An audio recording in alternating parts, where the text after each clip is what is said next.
It's E3, it's like Christmas for gamers, and 2015 has been one hell of a year. I'm joined by John from Avalanche, here to talk a little bit about Mad Max. Merry Christmas. Merry Christmas indeed. And what a year it's been. But Mad Max is coming out in a couple of months now. 1st of September. 1st of September. Yep. So the movie obviously just kind of steamrolled over all the box office. But this game, it was originally going to be a tie-in, is that right? No. No? Never intended to be a tie-in. Never intended to be a tie-in. No. You're a complete standalone. Totally standalone. Totally standalone. So, I mean, I'd describe it as, it's obviously a huge open world action adventure. Yes.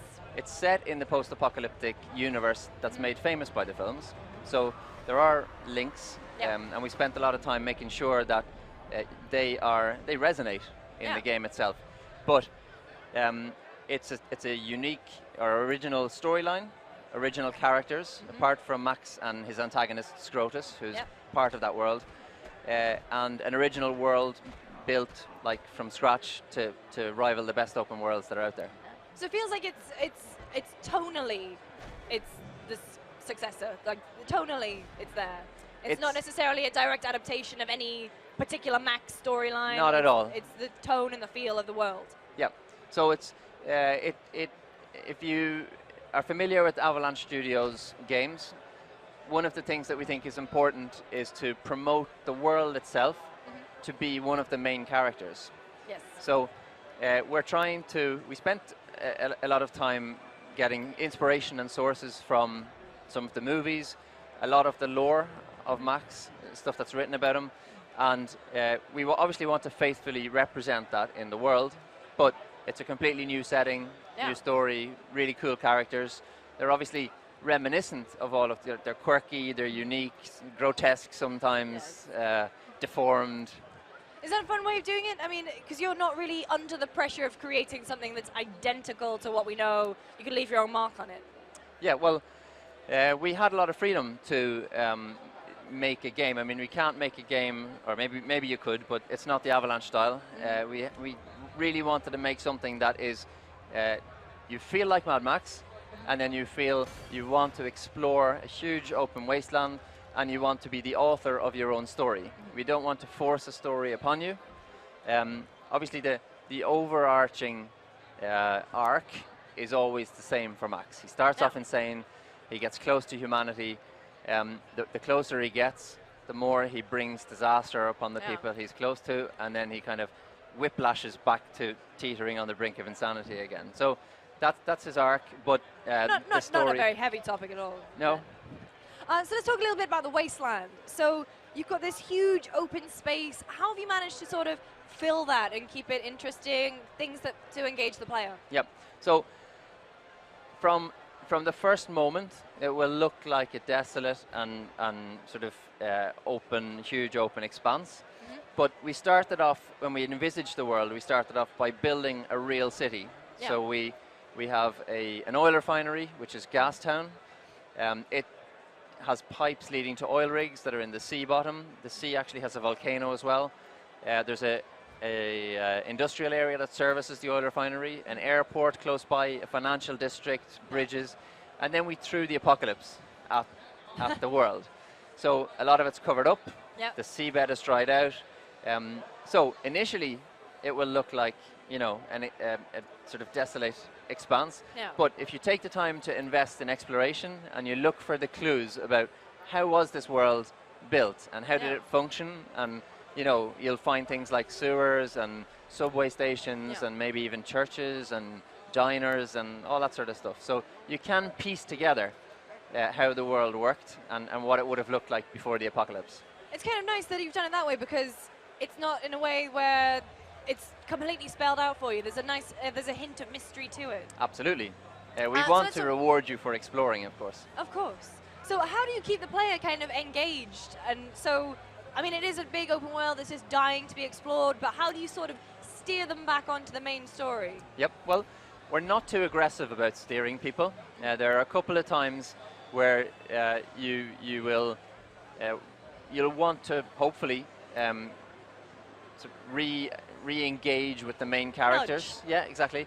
But we're totally open to players kind of eking out their own trajectory through the open world.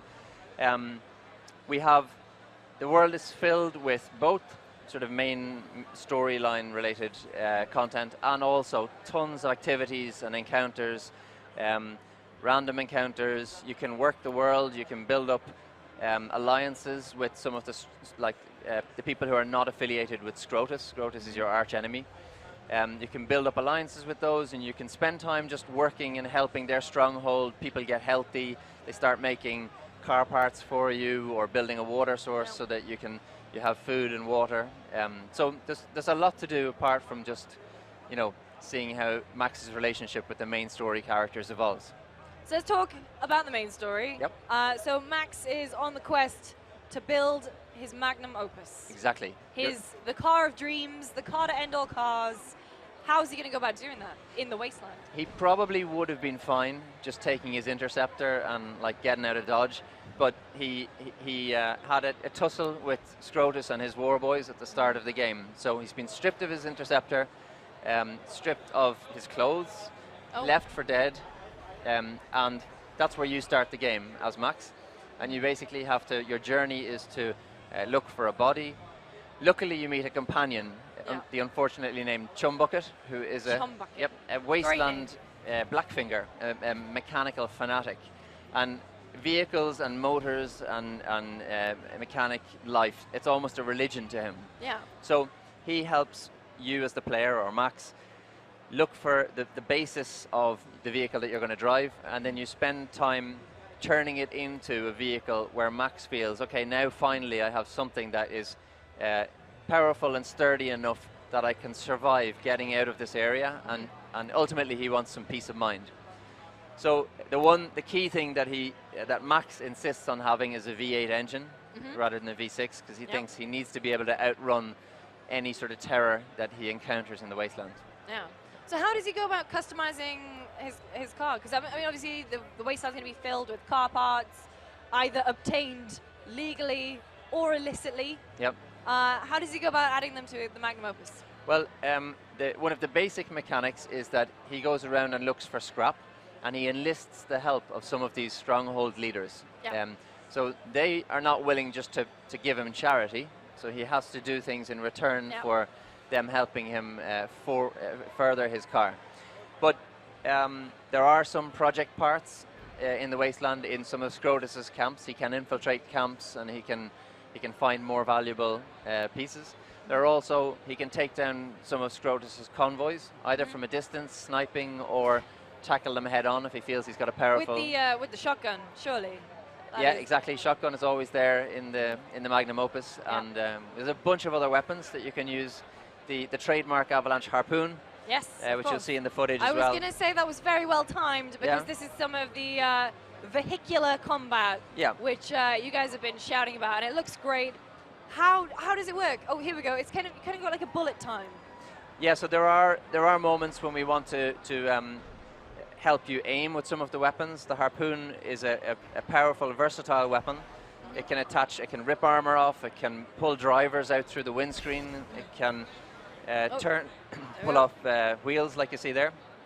It can also be used to shoot thunder sticks, which is like the pole with an incendiary device on the top, almost like a rocket launcher.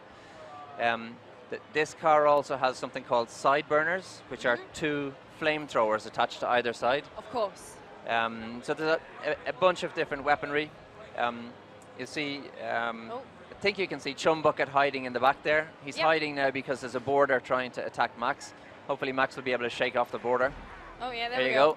Oh, that's great. Okay. Chumbucket comes back out, and he's going to help you. If your car gets in trouble, he'll climb onto the front and start putting out fires with his flamethrower or with his fire extinguisher.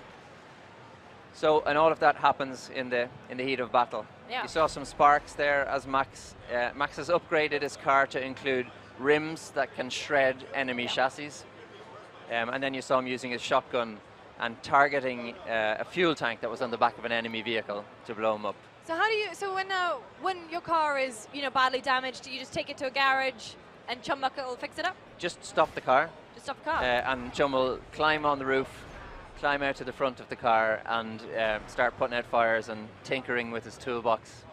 So an interesting thing I read about is that there's a kind of risk reward when it comes to upgrading and customizing your car, because you might add one thing, but it will negatively impact something else. You're extremely well informed. I know, it's almost as if I did my research. No, I mean, so how have you been able to balance that? Yeah, so when you go into the garage, initially early on in development, we had the garage was available as a physical location inside each of these strongholds. So as soon as you got entrance and made an uneasy alliance with a stronghold leader, you could set up a garage there and Chumbucket would add parts and so on.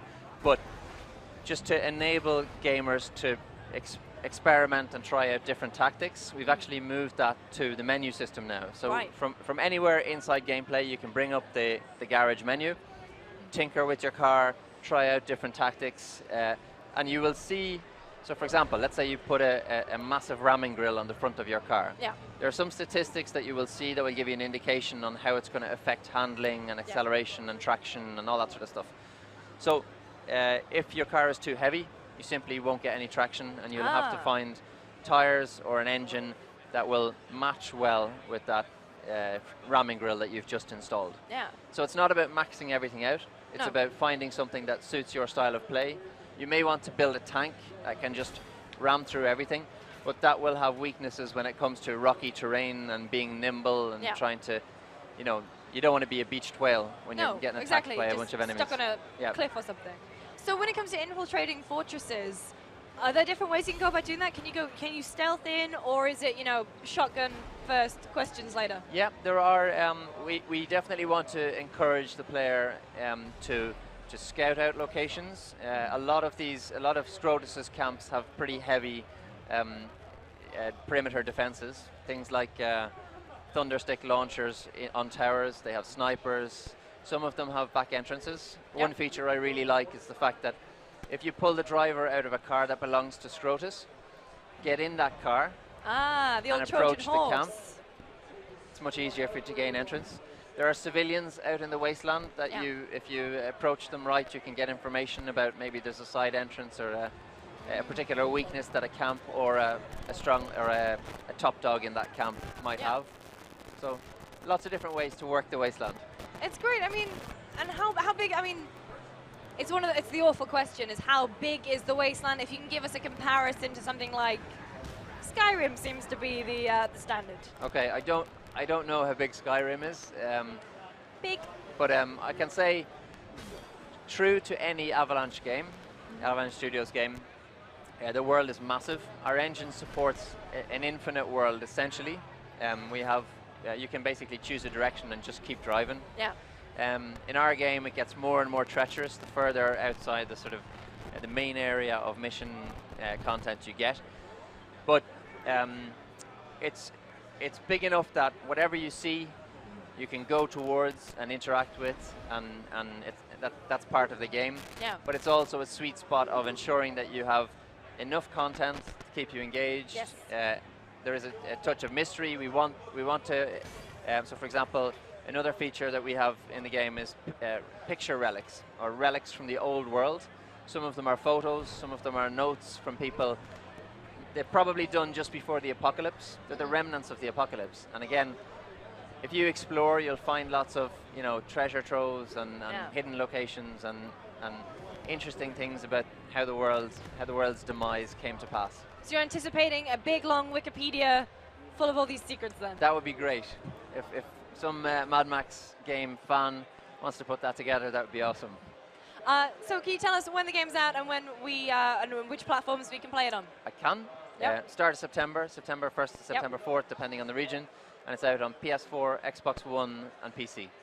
John, thank you so much for joining me. Cannot wait to play Mad Max. My I'm going to pleasure. go try and hunt it down on the show floor later today.